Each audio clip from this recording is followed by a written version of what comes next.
Alright guys, what is going on? Welcome back to the channel and welcome back to the vlog. So as you guys know, this is kind of like part 2 to the new setup on the truck. And today what we're actually doing is we're draining the oil from the rear end. And we have discovered, after some further investigation, the teeth on the pinion and the teeth on the ring gear, we did a calculation, divide the two, and we come up with a 342 in this truck. So it's probably a common size, but I think the grain truck has a 308 or something else in it. We're not sure, we'll have to count it yet, but this is a 342. Now, as you guys can see, we got the classic good old spider gears, which is a one tire fry in this thing. So what that means is when you're spinning this, nothing's happening over there.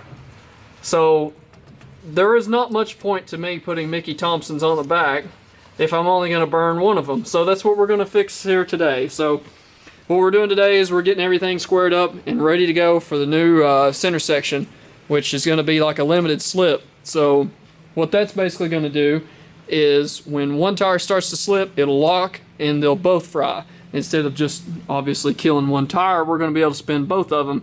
However, the benefit of a limited slip is that when you're going around the drive-through somewhere, you're taking a sharp corner, it's not like a spool where it's constantly locked. It allows one wheel to spin faster than the other one.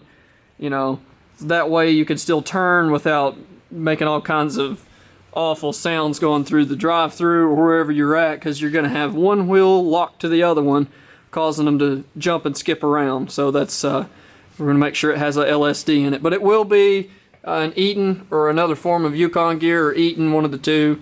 I'm going to order that tonight, but I did just want to go ahead and kind of share this little update with you guys on this rear end. And it looks pretty good. Now keep in mind, this truck has 353,000 miles on this truck, and this is the original rear end in the truck. So it's holding up really well, and all the fluid looked really good. Of course, we've been in there before and changed the fluid, but everything was still in good shape after 30,000 miles of beating on it with a 327 and behind the NV3500.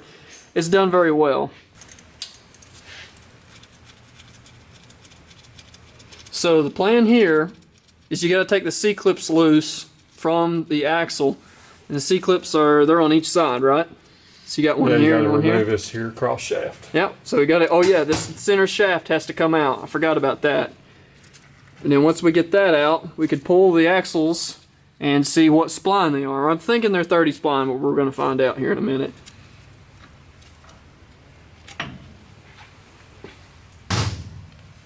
See right there, there's your clip. There's your axle.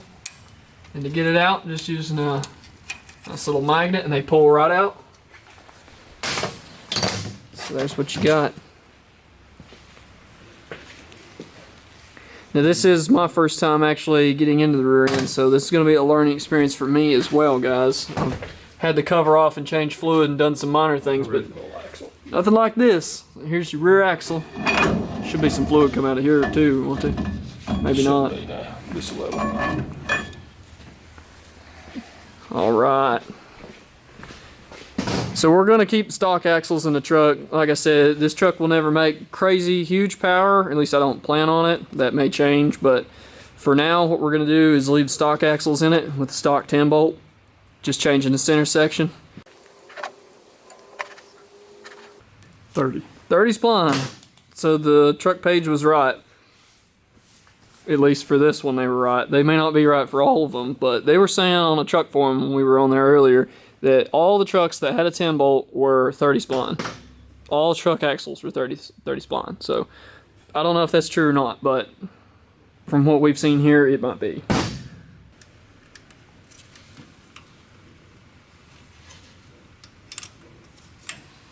There we go.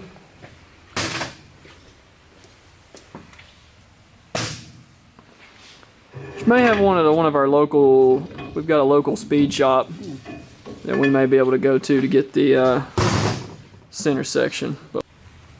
Alright guys, so everything's out, but yeah, I'm going to go in here now and look for a center section. I may get one from Summit, may get one from Jegs, not really for sure yet. We got a local speed shop that we deal with here called Nichols Performance over here in East Tennessee. They may actually have this intersection as well. We'll just have to wait and see. I'm kind of picky about which one I want to go with. I'm pretty sure I'm going to go with an Eaton in here. I want something that's going to last, you know, that can hold a little bit of power, because this truck may have a little more power later on. For now, we're going to leave the 327 and the 5-speed in it and just get this rear end locked and get the drag pack set up on. We're still going to do Calvert Race and Scout Tracks on here, but for the time being, I'm going to just get the truck setting on the road, get it going again, and make sure this drag pack setup's going to work, that we don't have to try and notch anything else out, because it's pretty close. Alright guys, so I wanted to give you all an update on today's progress. So of course it's a Monday, it's a work day, so there's not a whole lot you can do out here, but we were able to move the Camaro out of the way.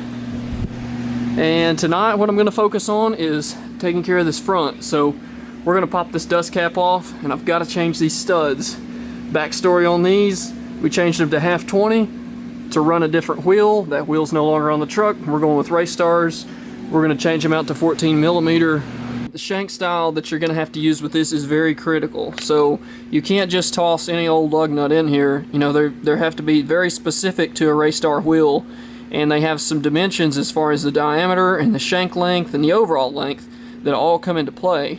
So they were kind enough to send in the lug nuts and the valve stems, washers, and all your extra hardware and everything, to even take the you know, lug nuts off. So I'm going to give a shout out to 1320 Wheels. They are awesome. You guys delivered really fast. So I want to give you guys a quick glimpse at how I'm pressing these studs out, using a little nice shop press and going right against those studs, pushing them out. And to get these out isn't too bad. Take your castle nut off, slide your pin out, pops right off after you get your caliper out. Be sure to use the hanger there just in case. So I'm gonna go ahead, I'm gonna get this side pressed out, and then I'm gonna jump to the other side, press the new studs in, and then we'll give you guys a look at the wheels. Alright guys, just reassembled everything. These studs actually drive in pretty simple. Used a press to press the old ones out. It was super fast. And once we get the caliper back on, which is pretty easy, just got 2 bolts in the back, 3/8 Allen. Real simple on the old Silverados. Little tip when you're tightening these up, you want this thing to kind of have a little resistance in it, not a lot, and that's when you know you're down. So I repacked everything and put it all back together. No big deal. Since we're not changing anything out other than just the studs and throwing it back in, I didn't get too carried away. We throw the caliper on, and hopefully the Race Stars over there should bolt right up. Alright guys, here we go. Race Stars are on. I tightened everything down. It looks like it's gonna work out pretty good. I've already took the wheel and rotated all the way left, all the way right, and everything seems to hold really well. No issues as far as, like, you know, the hub or anything interfering in here. You know, if you're gonna put this tire on one of these trucks, it shouldn't be a problem. One other thing I wanted to show you guys is, you know, as you guys can see there, that's why you got to have a shank lug nut. There is, you know, the lug is actually going inside the wheel. So the reason that, well, I don't really know the full reason why, but I would believe that you would want the shank into the wheel for extra strength, and also to center the wheel. So I can see 2 purposes for that. As you know, where you've got the cone seat, it kind of pulls the wheel and situates it from the outside, where the shank goes through this wheel and tightens down. And it's got a washer also that's got like a cone shape to it, and it flattens out. So, but everything went back together pretty smooth. No issues. Everything looked good, bearings look good. So, as you know, the truck's way in the air, so this kind of looks funny with full droop, but I mean, this thing is going to tuck. You know, we're full droop, so this tire should be way up in here, probably about right in there, almost at the fender is where we should be. We should be really close to the fender. But I just wanted to kind of show you guys that. This is my next little job for tonight. I'm going to be working on these axles. And of course, you guys saw earlier what we were doing there, taking the axles out. We're going to press these studs out. I've got that press over there. Makes life really easy. It was super quick. Alright guys, it is time. So the other thing I wanted to go over with you guys really fast is we actually have most of the stuff out for this diff. All the bolts are pulled. We're going to take the diff out tonight, pull the ring gear off, and put it in the new Eaton posi. While I'm thinking about it, I'm going to show you guys the new Eaton. So this is an Eaton posi, and basically what this thing does is it senses slip in left or right wheel, and then it locks. So it's just basically like an old school posi. And this is our guy right here.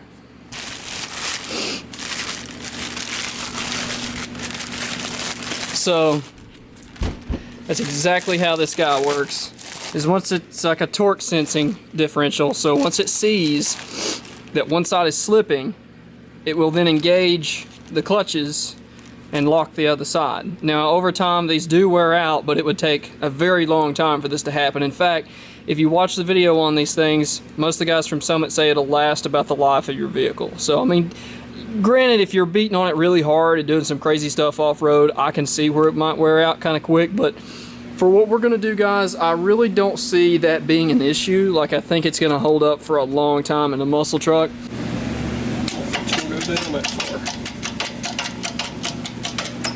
So we're getting ready to press the differential bearings on.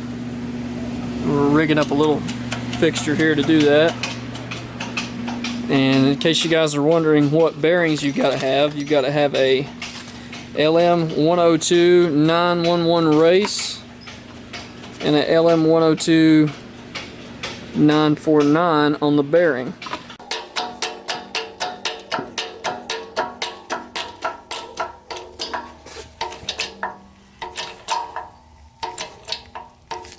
Did the trick. Cool. So another thing we just discovered is we've got to press this bearing on down a little bit more.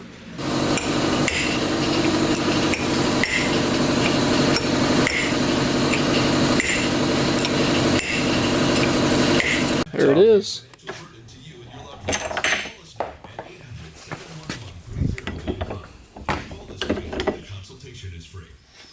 There you go, boys. Alright guys, we're back at it again. Hopefully this is the last night. Hopefully this is the last night we're going to be working on this thing and we can actually finish it up. As you guys know, the plan tonight is to go ahead and get all of this ready to go in the truck. I have a new bearing that I'm actually going to break out of the case and use that to press this on down the rest of the way. I don't know if you guys can see this or not, but I have had some issues with coming up with something that you can press this down with. See that there? That's like an 80 thousandths gap. Maybe more than that. But anyway, what happens is without the other existing bearing, you can't press this down against that shoulder. And I got to digging online and found where several people were saying that you need to make sure that is all the way seated. So I'm going to go back, we're going to press that on the rest of the way, and then we're going to do this side as well. Get the ring gear on here, set everything up, get it in the truck, shim it, put the axles back in it, get the diff cover back on, and we should be good to go. But that's just kind of an overview of what we're going to do tonight, and hopefully I can have the truck on the ground tonight and actually give you guys a look at how this thing turned out. And hopefully it won't rub, and hopefully I've got enough room to clear those big 295 55s.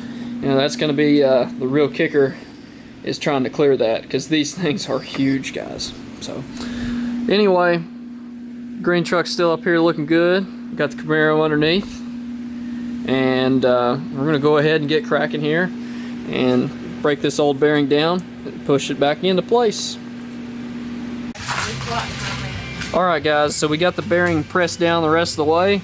So what we ended up doing actually was taking a brand new bearing, cutting the case off of it, and using the inside piece to actually press this on the rest of the way. As you guys seen earlier, we didn't have it pressed this far down. You saw that gap? Now it's flush. You can see the bearing's actually seated all the way back against that little radius that's on the carrier. And that's how you know you're down. So just keep that in mind, because it doesn't really tell you a whole lot about it in the book. So if you guys are putting these on and you think, oh, okay, it's good right there, it's not good right there. You need to make sure that that lip is exposed, because this will keep the shims fitting properly inside your existing differential. So the shims that come with it will be much closer with the factory shims than if you just guessed at it and left this where it was at. Obviously you'd have to shim it a lot more or take a lot of shim out of it, one or the other. But this will just help with that process. So.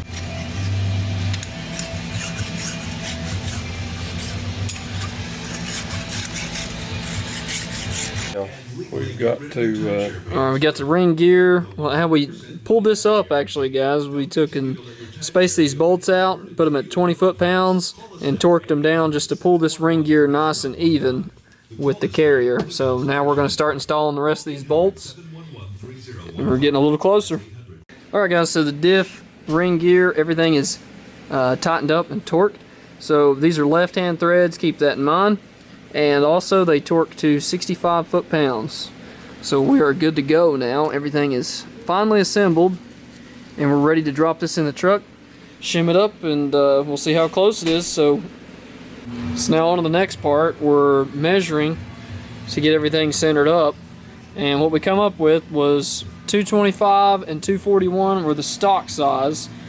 We measured this differential, a big pair of calipers, and we came up with a difference of 20 thousandths in the width of this new carrier and the old carrier. So that means we got to take 10 thousandths off basically each side and equal this same amount, 215 and 231 for the left side. That'll give us a centered up diff, or at least close enough to where we're within a few thousandths. Alright guys, we're getting with it here. Getting ready to put the right side cap in now.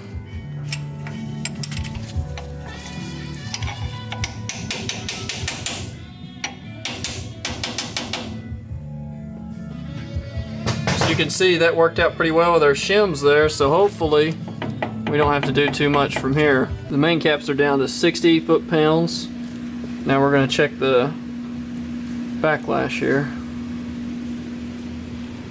Let's see how this looks. So we're going to check the tooth and just rock it back and forth and see how much play you've got basically.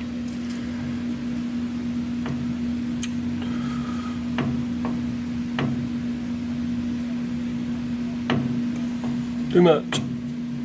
Needs to be about half of that, don't it? Alright guys, this is our third attempt at getting this thing as tight as we can get it without, still want to be in tolerance between 8 and 10 thousandths. It's kind of what we're shooting for here, so we're going to see if we're... 9. There we go. So what would you say the allowance would be here? About 8, 9. Tolerance? Yeah, what would you say is a safe spec here? Between 6 to 10. 6 to 10. So we're on the high side of things, but you can't really get much closer than that from Loose here. is fast. Oh, it is. Yeah. Sure it is. So we're gonna send it. Oh yeah, boys, we're close. Very close. Putting the pin back in. Got our C-clips in, ready to put the diff cover on, start filling it full of fluid. Hopefully everything holds up. We're going to put our wheels on and set this thing on the ground, and hopefully it doesn't rub like crazy or hit this fender. Alright guys, we're on the home stretch here. So now the 8.510 bolt holds 2 quarts of 8090, which we put Lucas in, and this Trans-X, which is a limited slip friction modifier. It's an additive actually, so same thing, but 3.5 ounces is what you'll need, because you use exactly half of this bottle. For every 4 quarts you use a bottle. So we got 2 quarts, so it's half. So 3.5 ounces is what we're going to need to add into this thing. So we got everything back together. Looks just like it did when we tore it apart.